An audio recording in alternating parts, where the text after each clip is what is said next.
Hello, Elizabeth here, and I'm here to talk about one of my favorite relationships. And this relationship has been through the ringer. It's been through a lot. It's been through a lot of ups and downs, and probably like 15 years now, this relationship has been strengthening and growing and confusing me and bringing me back to the truth. So the enough lead up, right? So the relationship I wanted to talk about today is relationship with spirit, or inner guide. But for me, it's relationship with spirit. And the quick backstory: when I was in high school, I remember one day leaving church. I grew up going to church, and there were things that happened or were said at the mass, and I just remember I was very dramatic in high school too. But I remember thinking, like, I don't know if I believe this, and I don't think this is for me, and I'm very righteous. But when I sat in the back of the Volvo on the way home, I remember just within my mind saying, God, if you are real, I need to not believe in you for a little while. Like, I just need to not believe in you because I don't believe in you because I believe in you. I believe in you because I was told to. And some of this stuff isn't adding up, or the way that it's presented just doesn't feel right to me. So I basically broke up with God. Fast forward a few years, I'm at college and going through a pretty hard time, a really anxious time, and dealing with a heartbreak and kind of losing my purpose. And again, still very dramatic, but a lot more anxious and sad at that time. And I remember walking through Boston Common on my way to class and having what I can look back now and say was a panic attack, where I just was so lost and so confused. I'm exhausted and just like trying so hard and trying to control everything, and just had no idea where I was going or what I was doing, and just felt like pretty worthless and pretty just like at that moment, because of just where I had put myself in a way, just felt hopeless and worthless, and couldn't that day get to class, and ended up sitting on a bench just with tears streaming, but also feeling frozen. And I remember opening my notebook at that moment in total just desperation and rock bottom, and just writing, "Dear God, it's me. I think I need you." And it was a long haul for my relationship with spirit, and it took a while because, again, the language around it triggered me so much. The practices that I had seen other people in their relationship with spirit worked for them but didn't work for me.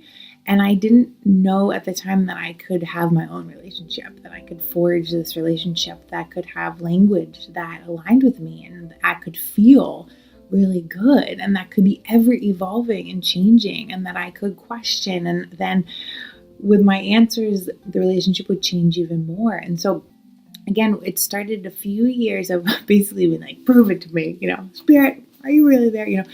And I remember one time sitting around that time with my aunt and saying, I think I'm connecting with spirit again, but I'm really confused about what to call it, what it feels like, what do I give, what do I take? Like, can I just ask all the time for things? Sometimes they happen, sometimes they don't. It's very confusing. And I remember my aunt saying, Elizabeth, it's a dialogue. Just remember, it's a dialogue with God and with spirit, and not a monologue.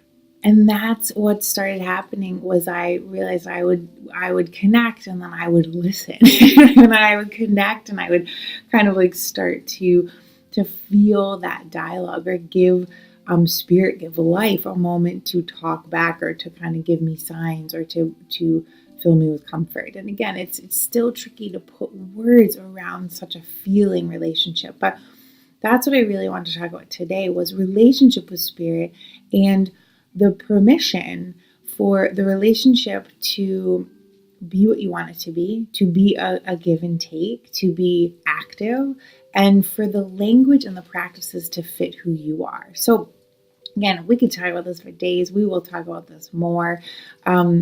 The first thing, though, that I would love for you to just, you can jot it down, you can write a little note to me, but the first thing would just be, is there a name, or is there a feeling or a description you have for what spirit is to you? And again, when I say spirit, it means something deep within you that is connected to deeper wisdom and to, I believe, love.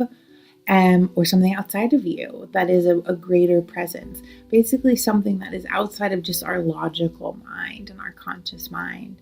And some people say body wisdom, nature.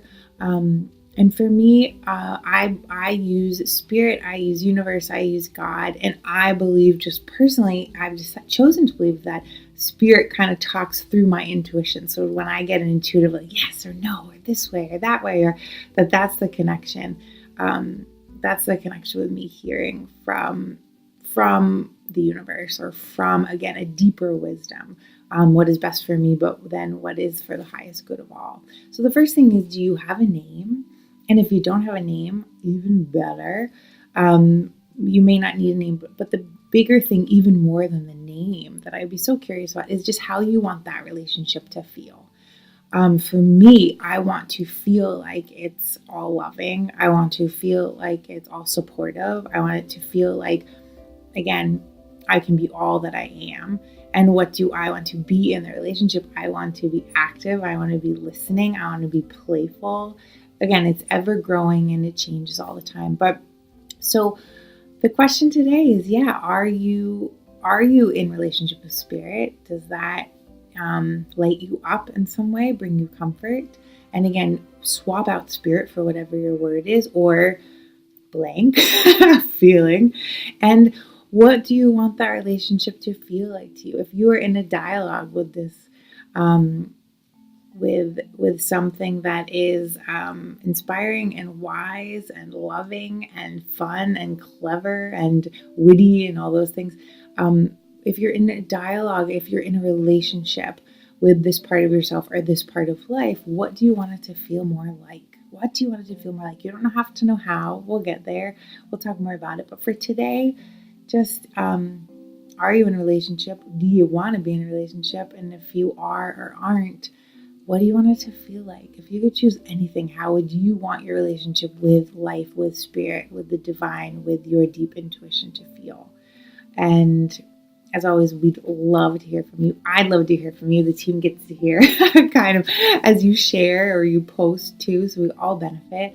And to share really transparently about how this feels to you, what this brings up for you, what triggers or possibilities this ignites. To stay in touch, you can either subscribe to the YouTube channel, that sweet little heart you'll see in the corner. That's how you subscribe, so you'll get the videos that come out. You can also head over to elizabethjohnson.net and sign up for the newsletter.